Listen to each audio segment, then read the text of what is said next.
All right, let's talk about a question that comes up all the time, especially in safety officer interviews. It's one of those things that really separates someone who just knows the rules from someone who truly understands them.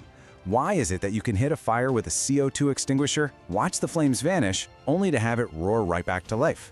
This isn't just about memorizing fire classes. Nope, this is about mastering the actual science behind the tools we rely on every single day. And getting this right, well, that can make all the difference out in the field. So, let's paint a picture here, one you've probably seen before. You've got a small fire going in a trash bin, paper, some cardboard, the usual stuff. You do the right thing, you grab a CO2 extinguisher, aim for the base, and whoosh! The flames are gone. Total success, right? You breathe a sigh of relief. But then, a few minutes later, you see a little wisp of smoke.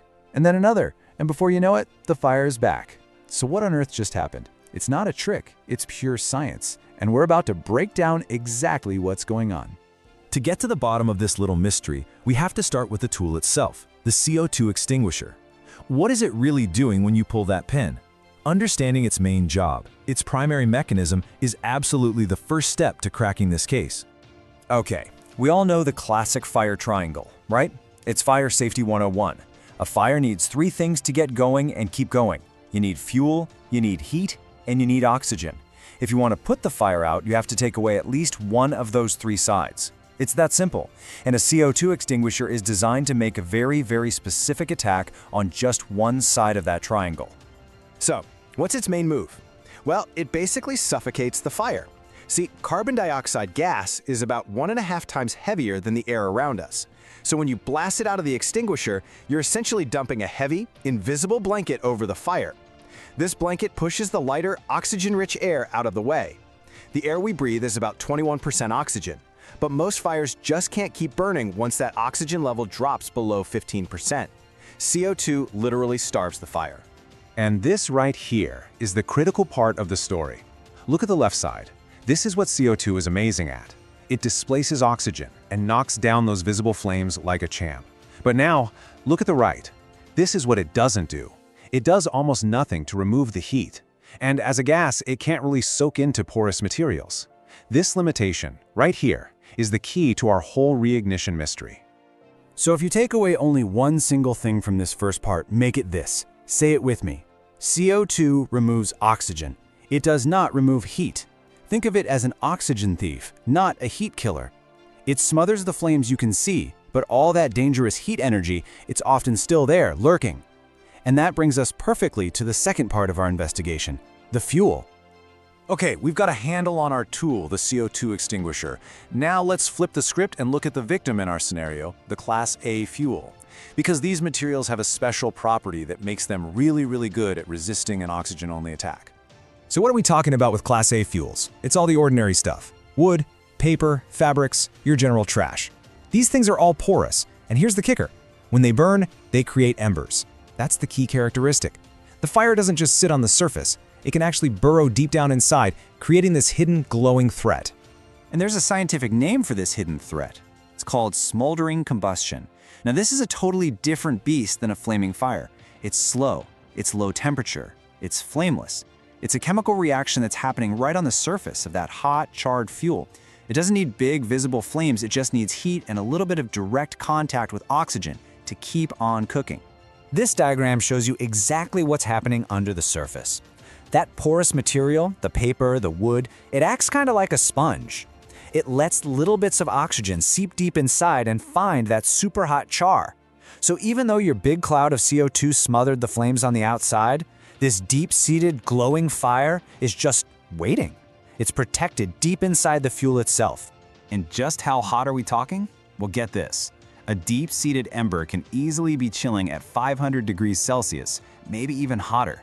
That is way, way above the temperature at which that same material will just burst back into flames on its own, as long as it gets a fresh supply of oxygen.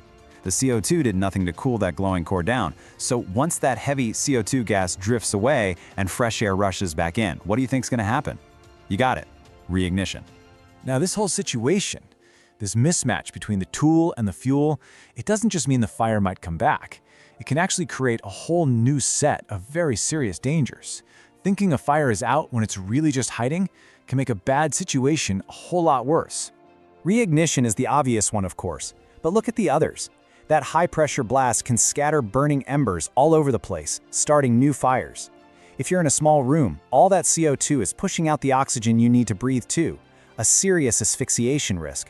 The horn of the extinguisher gets insanely cold. We're talking -78°C, which can cause instant severe frostbite.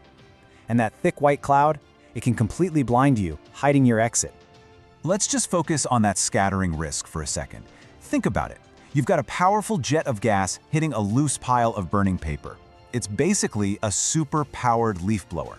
You could easily turn one small, contained fire into 5 or 6 little fires scattered all over the room.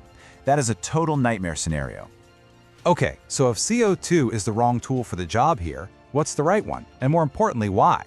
To really lock in this lesson, let's do a quick side-by-side comparison with the all-star of Class A firefighting, good old water.